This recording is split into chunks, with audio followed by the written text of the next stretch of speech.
What's going on, everybody? It's your boy Non-Dairy, and today I'm here to talk about the new Lost Relics update that's coming out very soon. For those of you that don't know, Cliff has posted an article on Medium covering the new update and what it will entail. I decided to read through the article and make a video that highlights the key details. For those of you that wish to check out the Medium article, I'll be sure to put a link in the description below so you can check it out. If you haven't already, please be sure to check out my other Lost Relics videos that I've made in the past, such as best farming map and blockchain items that new users should be checking out and potentially buying. Without further ado, let's start talking about the new Lost Relics update by beginning with forging. Forging is a new skill that will be implemented, and it's only going to be available for members only. So if you wish to be a member, you have to purchase a power pendant through the Lost Relics website, or you have to purchase it in-game through the Royal Emporium for gold. When talking about forging, there are two aspects to it. There's the furnace and the anvil. The furnace will be used to make ingots. All ores and ingots will be virtual. There are 5 tiers of ingots as indicated in the image below. And the utility for ingots will be for mining / woodcutting tools, as well as armor and weaponry. When talking about armor and weaponry, let's now transition over to the forging anvil. The forging anvil will be used to make armor and weaponry. The armor and weaponry will be virtual, which means they will be destructible. Destructible means if you go into a dungeon and you die with armor and weapon on you, you will not be able to recover those items. They'll be lost forever, unlike blockchain items, which are indestructible and return back to your stash. The last thing to know about armor is that the individual pieces will be tradable and sellable in the in-game emporium for gold. So what exactly happens if you get the boots, helmet, leggings, and the chest plate? What if you have all 4 pieces? What can you do with that? Well, you can assemble it into a set. That's right, you can assemble armor into a set, but just note, assembled armor is soul bound, and which means that you will not be able to sell the armor set for gold in the in-game emporium. So there's kind of a risk associated with that. You assemble armor within the armor assembly stand as indicated in the screenshot below within the tavern. If you're not interested in forging,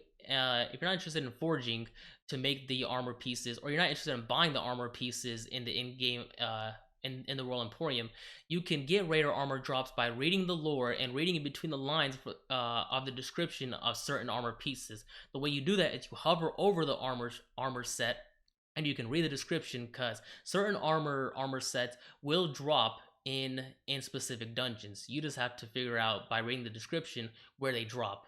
So with that being said, now that I talked about the assembly of the armor, let's now talk about once the armor is made into a set. Once the armor is made into a set, it is given specific offensive and defensive buffs and debuffs, and sometimes effects too, depending on the armor set.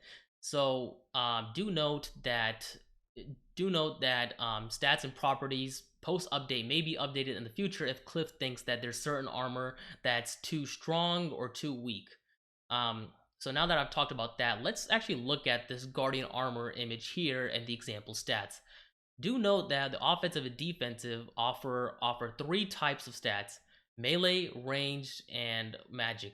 This seems very RuneScape-like to me, because in RuneScape, there were 3 types of armors there: melee, ranged, and magic. So why am I mentioning that, and why is this important? I think it's important because Lost Relics, I think, is going in this direction of class diversification. For players that are oriented towards melee, players that are oriented towards magic, and oriented towards range, they all now have a choice depending on which armor they decide to equip. So this is just the beginning of it, and I'm very excited for this. Once you get an armor set, you're able to equip it in the armor slot, and the final thing I want to note is that no additional armor can be carried in adventures. If you decide to put in an armor set in your inventory slot, you cannot swap this out interchangeably in adventures to make it fair. So now that I've talked about the armor stats aspect of this, let's now talk about the tool belt. The tool belt is a feature that will be implemented in the update, which will allow users to equip multiple tools, and you won't have to take up inventory slots any longer for multiple tools that you're taking in your dungeon runs. The way it works is you take your tool and you drag it into the tool belt, or you click the equip button so it goes into your tool belt. So now that I've talked about tool belt, let's talk about weapons and tools and how they'll be breakable going forward. More specifically, virtual tools and weapons will be breakable. They'll have a chance to break after a period of time. The higher the rarity of the tool or weapon, the longer it will last. The last bullet point I want to mention is there's no chance of repairing. This is very important because if you break a weapon or a tool that's virtual within a dungeon, you will not be able to repair it. You will have to go and you have to reforge the item, or you'll have to buy the item once again in the in-game emporium, which adds another layer to the gold economy. It's another gold sink, which I think is very interesting and a great idea. So now that I've talked about the breakable weapons and tools, let's transition over to the blockchain item swap. Per Cliff, producing virtual items that rely on blockchain items is expensive and is hindering the in-game tool economy. So what this means is therefore the requirements for these tools is being redirected to rely on virtual items instead. So for example, gold oak used to be used to make the Mystic Stonebreaker. Now that the Mystic Stonebreaker is going to be relied on virtual items instead, gold oak doesn't have a use and it's being swapped for the dragon scalar relic. So there's examples of these shown here going hand in hand. Meridite ingot being swapped for the Badge of Blight, Odanium ingot being swapped for the Tears of Serenity, Ivory barley grains being swapped for the Zigzag Zeal, so forth and so on.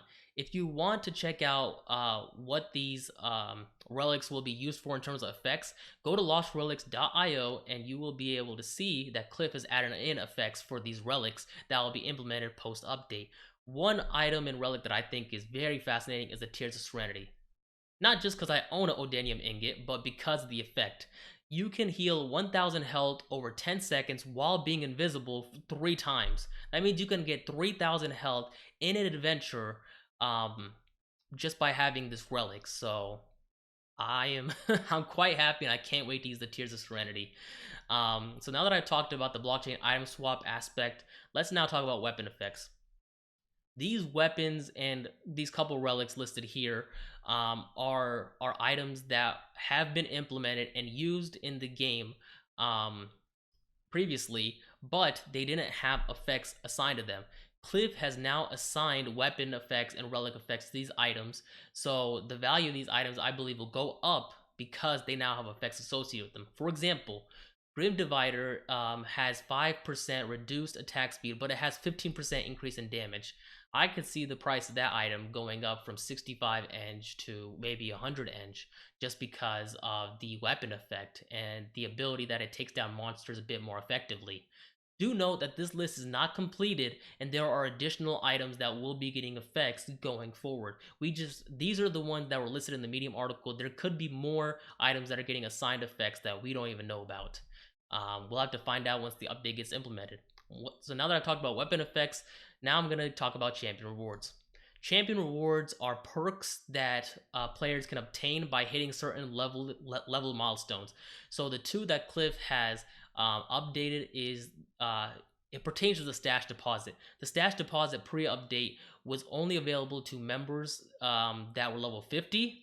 And more specifically, pendant holders. Now that's being transitioned down to pendant holders that are level 5.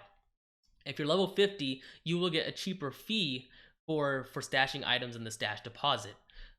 So these are the only two that we know at the moment. There will be more champion rewards maybe added on later on, but these are the two that we only know for this update coming out. Now that I've talked about champion rewards, let's talk about skill updates. Skill updates, the importance of this is that the requirement for some skills have been updated and levels have been shifted around. There's a new rarity tool that's been created to ease the progression or the level progression. I think what Cliff's addressing here is the progression of leveling from 25 to 40. There are now rare gathering nodes as shown in the image here below. This looks to me as if it's a rare mining node. This node will have a specific rarity drop and it will require a certain rarity tool. The last bullet point is the most important. XP will now be given based on the rarity of the item. If you are gathering at a certain node and you don't get anything, you do not gain experience. So leveling up your gathering skills may take quite a bit of time depending on how many times you hit certain nodes and get nothing. So now that I've talked about the skill updates, let's now transition over to the tanning frame. The tanning frame is a tool that's been added into Lost Relics. You will be able to use various hides that you find in adventures that can be tanned on the tanning frame. Once applied to the tanning frame, you can then use your engineering to create leather armor. So when I was talking about armor before being crafted and forging, that was, I guess I'd call it ingot armor, and this is now leather armor. So this just further backs up the claim that there's going to be this idea of class diversification with melee specific armor, um, range specific armor, and magic specific armor. Now that we talked about the tanning frame, I'm now going to talk about the spinning wheel. There's not much to talk about with the spinning wheel because it's very new, but the spinning wheel you'll be able to create fibers from threads, and they will then be used for the first implementation, which is bowstrings.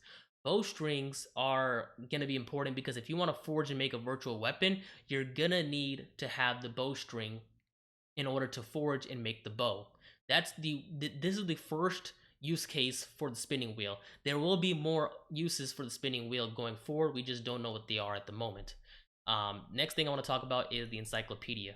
The encyclopedia we will be able to receive upon completion of the quest called Powerful Knowledge, and we will be able to learn about all in-game items by having an encyclopedia, which I think is great. The reason I think it's great is because rather than having to pull up a browser and go to Lost Relics to find certain items, we'll be able to use the encyclopedia in game, so the information is housed in one spot. Now that I talk about the encyclopedia, let's now transition over to adventures. The adventures and the resources have been updated. We can see a couple examples here. Oakhere Jungle used to be a level 4 sword map. Now it's been bumped down to a level 2 sword map. Ashwoods used to be a level 2 sword map. Now it's been bumped down to a level 1 sword map. In terms of adventure, Shadowstones can now be collected, which now adds in a play to earn concept. People previously, when they thought about getting blockchain drops from monsters, didn't really think of that as a play to earn aspect. They thought of it more as the RNG aspect. Like, yeah, you can play to earn, but if you're somebody who doesn't get blockchain drops every day, you're not really playing to earn. Shadowstones being collected in adventures adds on this play to earn concept.